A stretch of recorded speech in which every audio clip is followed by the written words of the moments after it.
Os Estados Unidos podem ser a terra das oportunidades, mas com certeza não é a terra das famílias com casa própria. E este é o Visão Libertária, sua fonte de informações descentralizadas e distribuídas. Esse artigo foi revisado por historiador libertário, escrito e narrado por Coreia com K. Apesar de quase 2/3 da população americana ter sua casa própria, está ficando cada vez mais difícil para as famílias conseguirem realizar este sonho.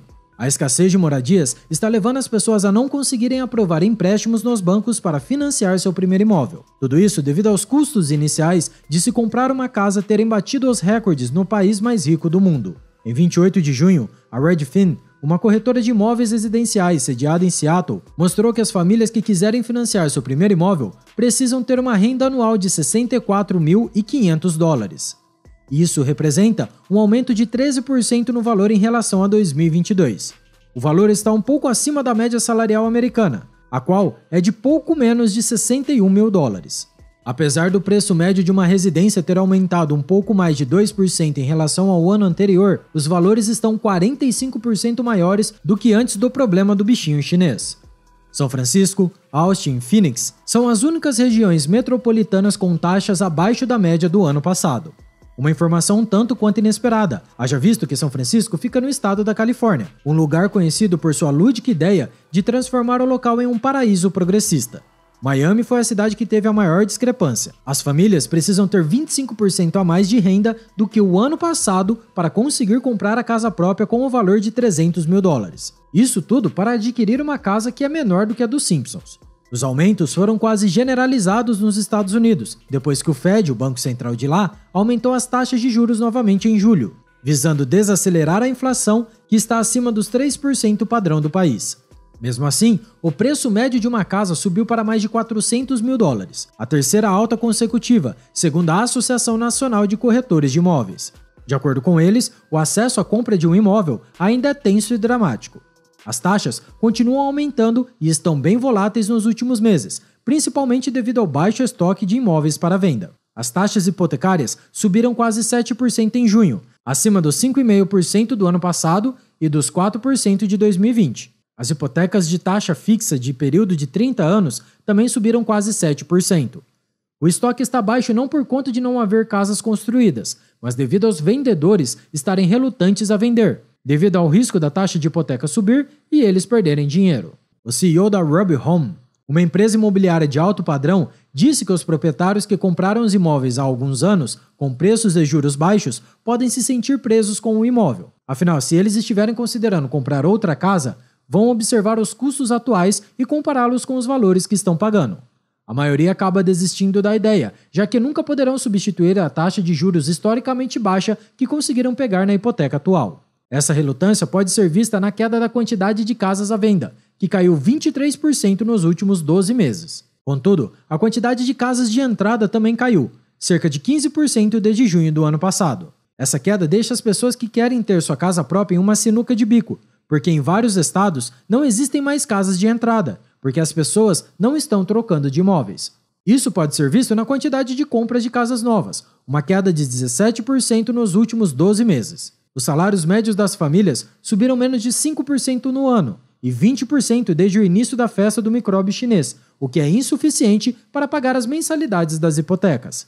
De maneira geral, o que está acontecendo é o seguinte: pessoas que nunca tiveram imóveis próprios não conseguem comprar um imóvel. Aqueles que já possuem não apenas estão pagando taxas baixas, mas se beneficiaram com o aumento do valor das casas no período. Durante o Fique em Casa, muitas famílias trocaram de imóvel devido aos milhões de americanos trabalharem remotamente, conseguindo pegar uma hipoteca com taxas de juros quase zero. Isso, automaticamente, está aumentando drasticamente a discrepância entre os mais pobres, principalmente porque os preços dos aluguéis também estão subindo a taxas absurdas. Mas toda essa complicação está acontecendo somente com a classe média. Os mais ricos continuam sendo os principais impulsionadores do mercado imobiliário, já que eles conseguem adquirir inúmeras propriedades pagando à vista, sem necessitar das hipotecas. Mais de 1/3 das casas de entrada americanas compradas em maio foram pagas à vista. Apesar da inflação menor poder diminuir os preços das casas, o presidente do Fed disse que o caminho será longo e tortuoso até a inflação estagnar e os preços começarem a baixar. Mesmo assim, um corretor imobiliário disse que a demanda por imóveis está aumentando, quando observamos a quantidade de contratos que estão sendo fechados. De acordo com ele, a recuperação do mercado ainda não aconteceu, Mas a recessão imobiliária pode se dar como encerrada. Ao observar isso, o espectador pode pensar: está vendo como os imóveis são uma excelente reserva de valor? Mas isso é uma conclusão leviana. O que podemos concluir é que os Estados Unidos, assim como o Brasil, estão com problemas sérios no setor imobiliário, e isso tenderá a estrangular a classe média mais uma vez.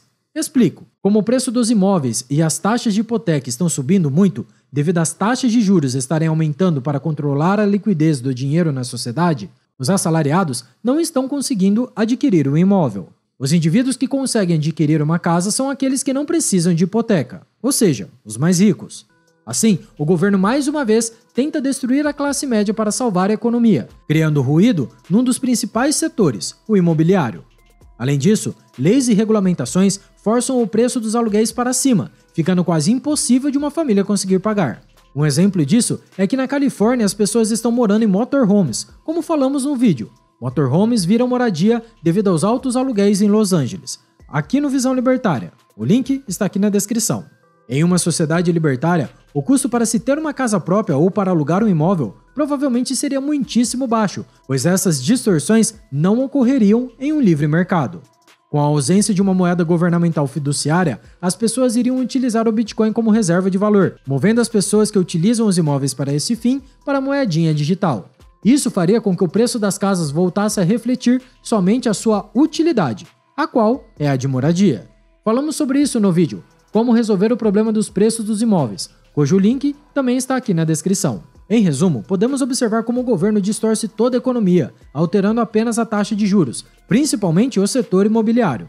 Isso não apenas cria incentivos perversos para a criação de leis e regulamentações estapafúrdias, mas também faz com que as pessoas que buscam o sonho da casa própria fiquem frustradas. Afinal, ao contrário dos mais ricos, os pobres e a classe média acabam não conseguindo pagar as mensalidades das hipotecas. Contudo, temos uma solução de longo prazo. Cabe saber se a classe média irá existir até lá e se ela está preparada para isso. Obrigado por sua audiência. Se você gostou do vídeo, clique no ícone de curtir abaixo e compartilhe em sua rede social. Caso deseje ser notificado de outros vídeos, inscreva-se no canal e depois clique no ícone da campainha. Escreva artigos, você também acesse visãolibertaria.com. Até a próxima, tchau, obrigado.